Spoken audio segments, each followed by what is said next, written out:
Hello all of you, welcome back to my channel. मैं आज आप लोगों के लिए लेकर आ चुकी हूँ एक कलेक्टिव रीडिंग जिसका टॉपिक रहने वाला है कि आपको इस वक्त क्या करना चाहिए। Okay, what you should do right now. जो भी करंट सिचुएशन है आपकी, उसमें आपको क्या करना चाहिए आपके लिए। यहाँ पर हम डिवाइन गाइडेंस लेंगे। ये रीडिंग जनरल है, कलेक्टिव है। हो सकता है कि आपकी सिचुएशन के साथ रेजोनेट करे, एक्यूरेटली हो सकता है ना करे। ओपन माइंडेड होकर सुनिएगा और ज़बरदस्ती अपने आप को रीडिंग में फिट इन मत कीजिएगा, क्योंकि ये एक जनरल रीडिंग है। ओके, सभी ज़ोडिएक साइंस के लिए है ये रीडिंग, टाइमलेस है। आप जब भी इस वीडियो तक पहुंचेंगे यह आपके साथ तभी रेजोनेट करेगा। ओके,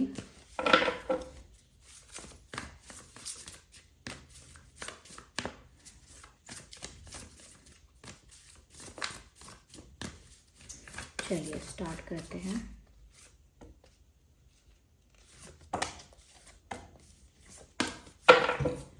ओके, यहाँ पर ये रहे हमारे cards. Work through your fears. Don't let your past hold you back. A new romantic cycle begins and the energy is gaining momentum. Beautiful. Cards तो अच्छे आए हैं व्यूअर्स, कार्ड्स तो सच में अच्छे आए हैं।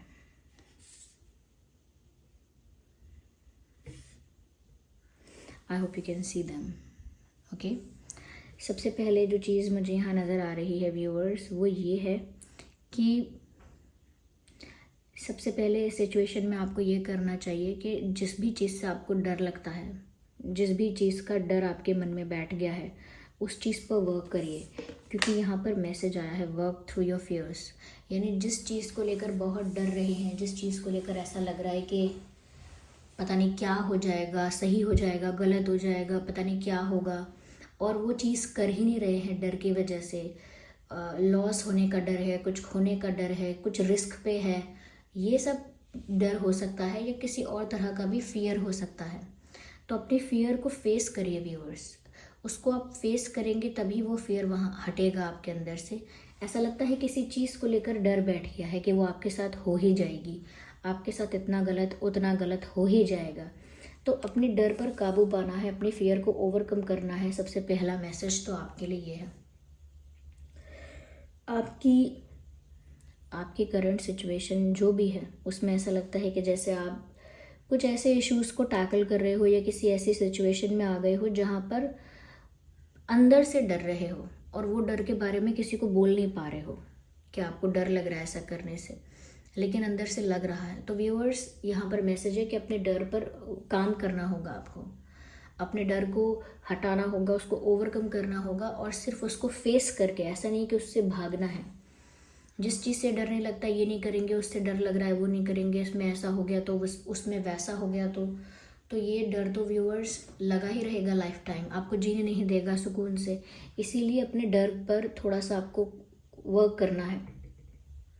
ओके, यहाँ पर ऐसा भी लगता है कि जैसे ये डर जो हो सकता है ये बचपन से भी हो सकता है किसी चीज़ का। जैसे बचपन में किसी चीज़ से आप वंचित रहे, किसी तरह की खुशी, किसी तरह का कंफर्ट अगर नहीं मिला, तो आपको डर लगता है कि ऐसा ही होगा मेरे साथ। या बचपन में अगर कोई आपने ऐसा देखा था कि झगड़े देखे थे, फाइट्स देखे थे, या ट्रॉमा कोई देखा था, स्कूल में कोई ट्रॉमा आपके साथ ऐसा हुआ है। तो टीचर्स करते हैं कभी कभी बच्चों को बहुत ह्यूमिलिएट कर देते हैं, सोचते नहीं हैं कि किसी के दिमाग पर कैसा असर होगा, डर बैठ सकता है। तो बचपन से भी हो सकता है ये सब। किसी ने अप्रिशिएट नहीं किया, लोगों ने बहुत कंपेयर किया, डिस्करेज किया, तो बहुत सारी चीज़ें धीरे धीरे धीरे इंसान के अंदर ना इतना फियर भर देती हैं कि वो फ्यूचर में भी, आगे भी, जब सब लोगों से फ्री हो जाता है, इंडिपेंडेंट हो जाता है, अडल्ट हो जाता है, तब भी बहुत सारी चीज़ें करने से डरता है। तो डर को हटाइए, क्योंकि डर आपके सक्सेस में, आपके ग्रोथ में, चाहे ये ग्रोथ आपकी पर्सनालिटी की है, आपकी मेंटल ग्रोथ है, या आपकी फाइनेंशियल ग्रोथ है, सक्सेस है, या आपकी लव लाइफ की ग्रोथ है, किसी भी चीज़ में, लेकिन ग्रोथ में प्रॉब्लम बनेगा। आपका फियर ही आपका सबसे बड़ा चैलेंज बनेगा अगर आप इसको फेस नहीं करेंगे, टैकल नहीं करेंगे करेंटली। आज ही इसको ठीक कीजिए। Don't let your past hold you back. या व्यूअर्स, आपके पास्ट में कुछ भी हुआ हो सकता है। बचपन में रिलेटिव्स के साथ कोई इशू, फ्रेंड्स के साथ कोई इशू, धोखा, चीटिंग, फाइनेंशियल फ्रॉड आपके साथ हुआ, किसी ने प्यार में धोखा दिया, या हेल्थ ऐसी रही, या कुछ भी ऐसा हुआ पास्ट में। अगर कुछ भी ऐसा पेनफुल रहा है, या कुछ ऐसा जिसकी वजह से आपने बहुत सफ़र किया है। तो व्यूअर्स, अब अपने पास्ट से, उस एनर्जी से, उस विक्टिम एनर्जी से, उस पेनफुल एनर्जी से आपको बाहर आना होगा। This is the high time. अगर आप अपने आप को उस पेनफुल एनर्जी से, उस पेनफुल पास्ट मेमोरी से अपने आप को बाहर नहीं लाएंगे तो आगे कैसे बढ़ेंगे। ये सब चीज़ें जो यहाँ पर दिख रही हैं ना व्यूअर्स, ये जो इश्यूज नज़र आ रहे हैं जिन पर आपको वर्क करना है, ये डायरेक्टली आपकी ग्रोथ को अफेक्ट कर रहे हैं। आप जो अब लाइफ में आगे मूव करना चाहिए आपको, you should move forward in your life, आपको अपनी लाइफ में आगे बढ़ना चाहिए। उस आगे बढ़ने में यही कुछ चीज़ें हैं जो आपको रोकेंगी, और यहाँ पर यही कुछ चीज़ें हैं जो आपको रोक रही हैं या आज भी आपको मेंटली डिस्टर्ब कर रही हैं। मेंटल पीस जो है आपका, उसको अफेक्ट कर रही हैं। क्यों? क्योंकि अंदर एक डर है, रिस्क लेने का भी डर है। आपको लगता है कि गलत हो जाएगा, बार बार आपको लगता है गलत होगा, आपसे गलत डिसीजन लोगे, गलत एक्शन लोगे, गलत रिजल्ट आएगा, तो ये डर भी लगता है। साथ ही में पास्ट में जो आपके साथ हुआ है, उस दर्द को आप लेट गो कर ही नहीं पा रहे हो। कहने के लिए कह देते हो कि ठीक है मैंने उस बात को छोड़ दिया, लेकिन वो बात इतनी ज़्यादा फिक्स आपके दिमाग में हो गई है, जो पास्ट का पेन है, वो जो सफरिंग है, वो इतनी स्ट्रांगली आपके दिमाग में बैठ गई है कि आपको कहीं भी कुछ भी करने से पहले ना अपना पास्ट का वो पेन याद आ जाता है। अगर आप कोई नया रिश्ता शुरू करने जाते हैं तो आपको पास्ट के रिश्ते में हुआ बिट्रेयल, चीटिंग याद आ जाता है, वो सफरिंग याद आती है। कहीं कुछ इन्वेस्ट करते हैं तो पास्ट में हुआ फ्रॉड याद आता है। ओके, कोई रिश्ते बनाता है आपसे तो आपको रिश्तेदारों में कमी नज़र आती है। आपको लगता है रिश्तेदार ऐसे नहीं होते, सारे एक जैसे हैं, बेकार हैं, झूठ बोलते हैं, फेक फ्रेंड्स से आप डरते हो कि नए दोस्त बन तो रहे हैं लेकिन ये भरोसे के लायक नहीं है। तो आपको ना कहीं पास्ट में जो हुआ है वो चीज़ें आज भी आपकी एनर्जी को, आपके डिसीजन को बहुत इम्पैक्ट करती हैं। तो आपका पास्ट ना आपको पीछे खींचता है। और जो व्यक्ति पास्ट में What's wrong? I think they want to be the part of this reading. They are fighting. Okay, let them be. ठीक है, तो यहाँ पर आपका पास्ट आपको ऐसा लगता है पीछे खींच रहा है, जैसे नहीं चाहने की बात नहीं है, नहीं आपको आगे बढ़ने देता है। जब आप एक स्टेप आगे लोगे, 2 स्टेप पीछे लेने पड़ जाएंगे। जब आप एक 2 स्टेप आगे लोगे तब फिर 4 स्टेप पीछे लेने पड़ जाएंगे। यानी पास्ट में ही जाना पड़ रहा है बार बार। और जो इंसान बहुत ज़्यादा पास्ट के बारे में सोचता है ना व्यूअर्स, वो दुखी रहता है। जो पास्ट के बारे में सोचता है वो दुखी रहता है। जो भविष्य के बारे में ओवर थिंकिंग करता है वो टेंशन में रहता है, स्ट्रेस में रहता है। वही संतुष्ट है जो प्रेजेंट में रहता है। आपको अपने प्रेजेंट में रहकर प्रेजेंट में फोकस करना है। अपने पास्ट से बाहर आइए। वो जो भी सफरिंग थी उससे एक लेसन लीजिए, उससे जो भी आपने सीखा उस एक्सपीरियंस को अपने साथ रखिए, और जो वो पेन था उसे लेट गो करिए व्यूअर्स। ये आपको लॉन्ग टाइम ट्रॉमा ना दे सके, इसीलिए इसको सही समय पर लेट गो कर दीजिए। अगर आप ये रीडिंग इसीलिए देख रहे हैं because you really want to know what you should do, पहले तो आप पास्ट में जो हुआ है उस पेन को हटाइए, अपनी लाइफ से हटाइए, यानी कि लेट गो कीजिए, जाने दीजिए। वही हुआ है जो डेस्टिनी में था, वही हुआ है जो हमारे कर्म के अनुसार, हमारे प्रारब्ध के अनुसार हमें मिलना था। कुछ भी ऐसा नहीं हुआ है जो हमको मिलना नहीं था, हमारे साथ होना नहीं था। हमने पास्ट लाइफ में, किसी लाइफ में कुछ गलत किया, हमारे साथ गलत हो गया, फेयर इनफ। इसमें क्यों हम लेके बैठे रहेंगे इस बात को। ओके, यहाँ पर ऐसा भी लगता है a new romantic cycle begins. तो व्यूअर्स, ऐसा भी होने वाला है कि आपकी लाइफ में एक न्यू रोमांटिक साइकिल स्टार्ट होने वाली। If you are ready to let go your past, if you are ready to work on your fears, अगर आप तैयार हैं अपने डर पर काबू पाने के लिए, अगर आप तैयार हैं अपने पास्ट को लेट गो करने के लिए, तो डेफिनेटली यहाँ पर आपकी लाइफ में एक न्यू रोमांटिक साइकिल स्टार्ट हो रही है। और न्यू रोमांटिक साइकिल से ऐसा लगता है जैसे आपको कोई वो पर्सन मिलने वाला है या उस तरह का प्यार आपके जीवन में आने वाला है जैसा आप डिज़र्व करते थे। क्योंकि यहाँ पर एक तराजू का भी साइन बना हुआ है, you can see that, let me show you. एक तराजू का साइन बना है, इसका मतलब साफ साफ है यहाँ पर कि एक जस्टिस आपके साथ हो रहा है। अगर प्यार में आपको धोखा मिला था, पहले बिट्रियल मिला था, या जिसको बहुत पसंद किया, चाहा, जिसके साथ बहुत सपने देख लिए, उसने अगर आपको चीट भी कर दिया, उसने अगर आपको डिच किया, डंप किया, तो अब आप जो डिज़र्व करते हो, जैसा प्यार आप डिज़र्व करते हो, जैसा पर्सन आप डिज़र्व करते हो, वैसा ही प्यार आपको मिलेगा। अब चाहे वही पर्सन वापस आके अपोलोजाइज़ करे और अपना प्यार और अपनी मिस्टेक रियलाइज़ करे आपके लिए और एक न्यू रोमांटिक साइकिल आपके साथ स्टार्ट करे, ये भी हो सकता है। या फिर अगर आप उस पर्सन को छोड़ चुके हो, मूव ऑन कर चुके हो, आगे बढ़ चुके हो, तो ये भी पॉसिबल है कोई न्यू पर्सन आपके लाइफ में एंट्री ले और एक न्यू रोमांटिक साइकिल आपके लाइफ में शुरू हो जाए। तो एक रोमांस नया तो आपकी लाइफ में आ रहा है, और ये सेम पर्सन के साथ भी हो सकता है, न्यू पर्सन के साथ भी हो सकता है। बस एनर्जी न्यू है, वाइब न्यू है, एक न्यू बिगिनिंग है, एक न्यू जर्नी है, एक फ्रेशनेस है। Okay, the energy is gaining momentum. ऐसा लगता है बहुत समय से आपने बहुत सारी चीज़ें नहीं की, डिले की हैं, क्योंकि आप डर रहे थे, या आपको रिस्क लेने का डर था, या आपका पास्ट आपको आगे नहीं बढ़ने दे रहा था। बार बार पास्ट की यादें सताती थी, पास्ट के जो मोमेंट्स हैं वो आपको बार बार याद आ जाते थे।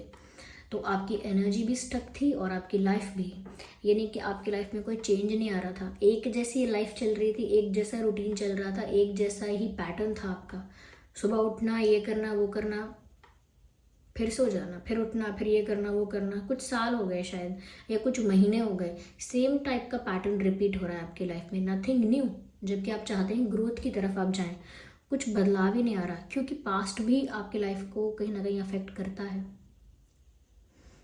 ओके, देखिए कई लोग ऐसे होते हैं जब आपको मिलेंगे तो आपको लगेगा कितने बदल गए हैं, और वो लोग भी बोलेंगे हाँ देखो फिर ये हुआ, फिर वो हुआ, फिर मैंने ऐसे किया, फिर मैं वहाँ गया, फिर मैंने ये कोर्स किया, उसके बाद मेरे न्यू फ्रेंड्स बने, मैंने ये ज्वाइन किया, वो ज्वाइन किया, ये सीख लिया, गोल्फ खेलना सीख लिया, ये सीख लिया स्टफ लाइक दैट। मैंने स्वेटर बनाना सीख लिया जस्ट लाइक दैट। ऐसे ही बोल रही हूँ, ये नहीं कि ये किसी को पसंद आ रहा है अभी, लेकिन ऐसे ही। और कुछ लोग होते हैं जब मिलते हैं तो ऐसा कहते हैं कि अरे मुझे उन दिनों की बहुत याद आती है, वो क्या दिन थे, ये क्या दिन थे, मैं, या फिर मेरे साथ कितना गलत हुआ था, आज भी ऐसा है वैसा है, मैं उस दिन को भूल नहीं सकता, उस दिन से बाहर नहीं आ सकता, उस एनर्जी को नहीं भूल सकता, मैं आज भी वही हूँ। तो वो अच्छी बात नहीं है ऐसा लगता है ये लोग बड़े सेंसिटिव हैं, बड़े इमोशनल हैं, कितने अच्छे हैं नो डाउट, लेकिन वो अच्छी बात नहीं है पास्ट में ही खोए रहना।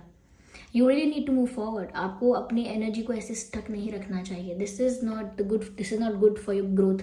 आपको पता है स्पिरिचुअल लाइफ में इसे क्या कहते हैं, या लाइफ का जो स्पिरिचुअल एस्पेक्ट है, या जो स्पिरिचुअल का कॉन्सेप्ट है, अगर आप ऐसा समझ लीजिए, तो उसमें कहा जाता है लाइफ को वेस्ट करना, बर्थ को वेस्ट करना।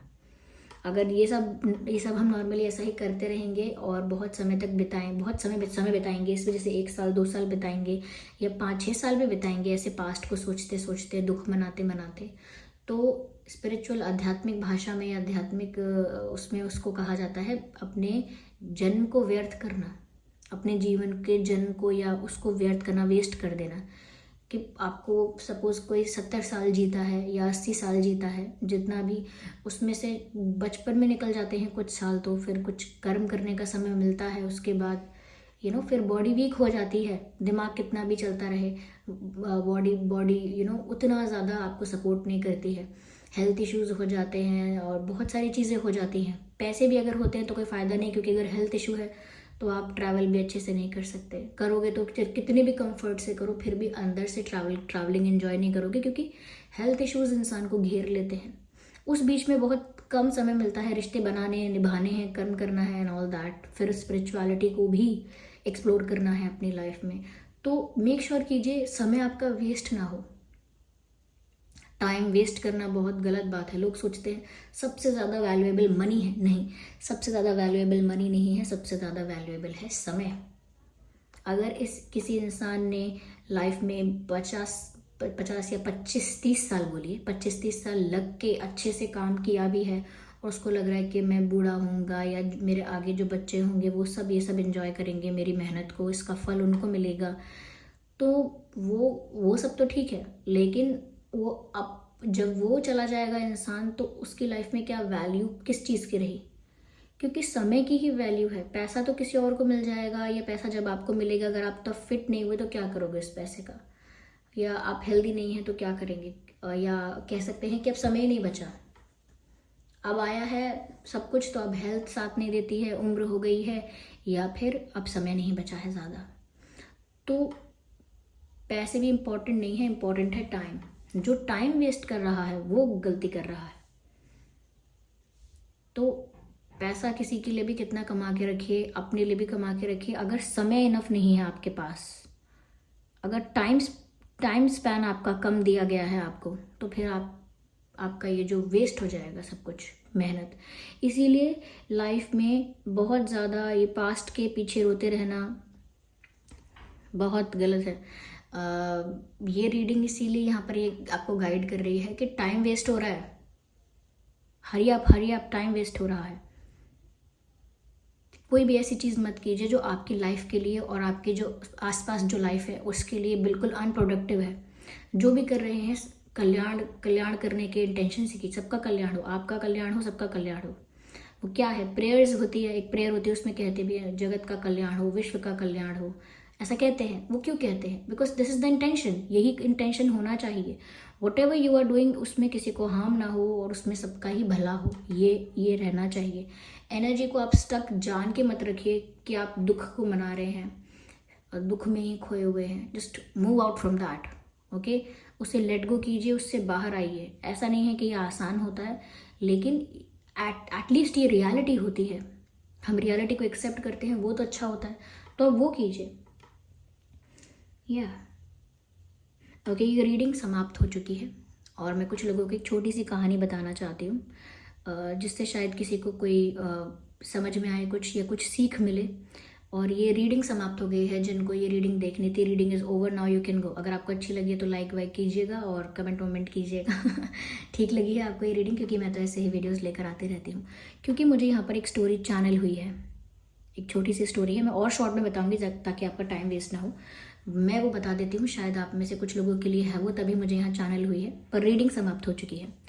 तो स्टोरी ऐसी है व्यूअर्स कि कोई राजा है, कोई रानी है, ओके। कोई राजा रानी है और उनका एक पुत्र है, ठीक है। और उस पुत्र को वो बहुत प्यार करते हैं, बहुत दुलार करते हैं और बहुत उसको, वो उनका बिल्कुल लाडला है और उसके बिना ना सोचते नहीं हैं अपना जीवन। वो राजा रानी अपने एक ही बच्चे को, बेटे को बहुत ज़्यादा प्यार करते हैं, ओके।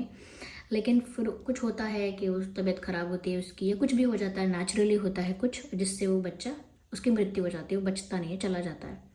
जब वो बच्चा मर जाता है तो कहीं ना कहीं वो बहुत रोते हैं, घबराते हैं, खाना नहीं खाते हैं, बीमार होने लगते हैं। उसी दिन घबरा जाते हैं और टेंशन लेते हैं। टेंशन तो क्या, बिल्कुल बेहोश हो जाते हैं, मूर्छित हो जाते हैं और अपना सब कुछ छोड़कर उस बच्चे को पकड़ के रो रहे होते हैं एंड ऑल दैट, कि हम क्या करें, हमारा सब बर्बाद हो गया, हमारा तो यही सब कुछ था, हमारे तो प्राण बसते हैं इस बच्चे में, इसके बिना हमारा जीवन व्यर्थ है, अभी चला जाएगा तो हम लोग दोनों के अलावा, मरने के अलावा कोई रास्ता नहीं है, या मरने जैसी ही हमारी हालत होगी, हम नहीं जी पाएंगे। और बहुत रोते हैं जब उनका बच्चे को मृत्यु होती है, तो बहुत रोते हैं वो। जब थोड़ा बड़ा हो गया होगा, वो 6-7 साल का हो गया था, बड़ा हो गया, तब उसकी मृत्यु होती है, तब वो बहुत रोते हैं। फिर उसके बाद क्या होता है कि वो किसी ऐसे पर्सन के पास जाते हैं जो ऐसे स्पिरिट्स के साथ बात कर सकता है, या कहीं ना कहीं बहुत स्पिरिचुअल है, या बहुत अवेकन है, वो कुछ ऐसा स्पिरिचुअल वर्क कर सकता है। किसी ऐसे इंसान के पास जाते हैं और उस इंसान को बोलते हैं कि आप, हो सकता है तो हमारे बच्चे को वापस ले आइए, जो भी रिचुअल होगा हम करेंगे, उसके लिए जो भी करना पड़ेगा, चाहे कोई तपस्या करनी है, कोई व्रत करना है, कुछ भी करना है, बड़े से बड़ा रिचुअल करना है, बड़े से बड़ा कुछ ऐसे मन्नत करनी है, कुछ भी करना है, आप समझ रहे हैं। मैं बस आपको एक स्टोरी के लिए एक शॉर्ट फॉर्म में बता रही हूँ। उसको बोलते हैं हम कुछ भी करेंगे। तो बोलते हैं ठीक है, हम कोशिश करते हैं कि हम आपके बच्चे को इसमें प्राण वापस लेकर आ पाएँ। तो उस बच्चे की सोल को बुलाते हैं, वो जो होते हैं स्पिरिचुअल गुरु कह लेती हूँ मैं, वो उस बच्चे की सोल को बुलाते हैं, स्पिरिट को बुलाते हैं। और वो बहुत तप जप करने के बाद, या बहुत सारे रिचुअल करने के बाद, जब उस बच्चे की सोल फाइनली वहाँ आती है या वहाँ पर उनसे इंटरेक्ट करती है, तब उस बच्चे की सोल को बोलते हैं कि आपके माँ बाप बहुत रो रहे हैं, बहुत दुखी हो रहे हैं, आपके बिना नहीं जी पाएंगे, आप वापस आ जाइए। उस सोल से बात करते हैं। अब स्पिरिचुअली करते हैं, अपने माइंड में करते हैं, कैसे करते हैं वो वही लोग जानते हैं। तो उस बच्चे को बुलाते हैं, उसकी स्पिरिट से बात करते हैं, उसे वापस बुलाते हैं। तो वो बच्चा क्या कहता है मालूम है आपको? वो जो स्पिरिट होती है उस बच्चे की, वो स्पिरिचुअल गुरु से कहती है, कौन से वाले माँ बाप? मेरे तो बहुत सारे माँ बाप रहे हैं। किस माँ बाप की बात कर रहे हो आप? कौन से वाले रो रहे हैं? मेरा परिवार मुझे याद कर रहा है, कौन सा वाला परिवार? किस परिवार की बात कर रहे हो आप? आप मुझे ठीक ठीक बताओ, कौन से परिवार की बात कर रहे हो? किस परिवार की आप बात कर रहे हो? कौन माँ बाप रो रहे हैं? कौन से वाले? Number 10th, number 5th, number 100 या नंबर 1, नंबर 2? कौन से वाले माँ बाप रो रहे हैं? तो वो फिर ये कह देता है और लौट जाता है, क्योंकि ऐसे लौट कर नहीं आ सकते, सोल स्पिरिट लौट कर नहीं आ सकती ऐसे। ओके, या तो वो फिर आ सकती है, लेकिन वो बहुत ही रेयर केस, कुछ और ही होता है, वो अपने आप ही होता है, उसमें किसी को बुलाना नहीं पड़ता। तो वैसे कहकर वो स्पिरिट वापस लौट जाती है, और वो जो गुरु होते हैं वो राजा रानी को बता देते हैं कि वो जो बच्चा आया था वो उससे मेरी बात हुई थी। तो वो तो ये बोल रहा है कि कौन से माँ बाप, एज इट इज़ बता देते हैं सब, कौन से माँ बाप, ये वाले वो वाले। मेरे तो बहुत जन्म हुए हैं, मेरे इतने जन्म हुए हैं, और इतने लोगों को छोड़ छोड़ कर आया हूँ, कितने परिवार बदले हैं मैंने, कितने लोगों के साथ डील किया है। आप कौन से वाले माँ बाप और परिवार के बारे में बात कर रहे हो? तो जैसे ही वो राजा रानी ये बात सुनते हैं कि वो ऐसा सब कुछ कह रहा है और ऐसे बोल रहा है, अचानक उनका मुंह टूट जाता है, सडनली डिटैचमेंट आ जाता है, फटाफट उठ खड़े होते हैं, आंसू पोंछ लेते हैं, बच्चे का अंतिम संस्कार करते हैं, जाकर नहाते धोते हैं, और जो भी रिचुअल्स बाकी के होते हैं एक्स्ट्रा वो सब करते हैं कंप्लीट, कहते हैं ठीक है ओके, और नॉर्मल अपनी लाइफ में लग जाते हैं। क्यों? क्योंकि अचानक से किसी ने उनको रियलिटी चेक दे दिया। अचानक से उनके सामने जीवन का सत्य, जो हम कहते हैं ना स्पिरिचुअल लाइफ है क्या, जीवन के सत्य को पहचानना, ढूंढना, डिस्कवर करना, what is the truth of life, वो समझ जाते हैं उस मोमेंट, वो समझ जाते हैं कि। और सोचिए ना, कितना रो रहे थे, कह रहे थे हम जिएंगे नहीं, और एक पल नहीं लगा उनको डिटैच होने में। जैसे उन्होंने सुन लिया कि उस स्पिरिट ने, जिसको वो अपना बच्चा कह रहे थे, उस स्पिरिट ने बोल दिया कौन से माँ बाप, क्या क्या बात कर रहे हो आप, मैंने तो बहुत जन्म लिए हैं। लिटरली उनका डिटैचमेंट हो गया वहाँ पर उसी मोमेंट, और वो भूल गए और अपने वापस अपनी नॉर्मल लाइफ में लग गए। लेकिन अगर वो बच्चे से बात भी ना होती, उस स्पिरिट से बात ना होती, या वो मैसेज या वो रियलिटी चेक उन तक ना पहुँचता, तो हो सकता है आगे आने वाले 1-2 साल, 5 साल, 10 साल वो ऐसे दुखी जीते रहते, बीमार हो जाते, अपना काम अच्छे से नहीं करते, अपना कर्म नहीं करते जो करना है, और अपना भी लाइफ टाइम जो है, अपना भी बर्थ वेस्ट कर देते, क्योंकि वो भी तो कहीं से आए हैं। इसीलिए कहते हैं डिटैच रहना चाहिए। ओके, डिटैच रहना चाहिए, और लाइफ की रियलिटी के साथ अवेयर रहना चाहिए कि ये रियलिटी नहीं है, ये है, ऐसे नहीं होता है, ऐसे होता है। लाइफ में हमको वेस्ट नहीं करनी है इन चीज़ों पे, इन चीज़ों पर टाइम देना है, अपनी लाइफ का टाइम वेस्ट नहीं करना है। तो ये सब, तो ये स्टोरी जिसके लिए भी हेल्पफुल है आई डोंट नो, लेकिन ये चैनल हुई थी तो मैंने बता दी। चलिए फिर मिलते हैं अगली रीडिंग में, तब तक के लिए bye bye family, take care.